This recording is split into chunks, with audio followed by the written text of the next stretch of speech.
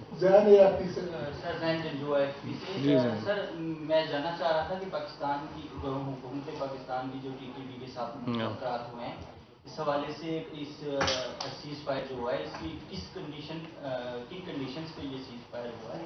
اور سیکنڈلی کچھ ایسی اطلاعات بھی تھی، خبریں تھیں کچھ کہ پاکستان شاید کچھ ٹی ٹی پی کے پروزیز ریلیز کرنے جا رہا ہے، تو ان اطلاعات میں کوئی صداقت ہے؟ سر سپلیمنٹری لے لیں میرا مونا انڈیپینڈنٹ سے سر یہ بتائے گا کہ جو مذاکرات کیے جا رہے ہیں حکومت پاکستان اور طالبان کے درمیان میں، وہ مذاکراتی کمیٹی میں کون کون شامل ہے، اور یہ کہ کس قانون کے تحت یہ عام معافی کا اعلان کیا جائے گا جو کہ انوالو تھے 70,000 پاکستانیوں کے؟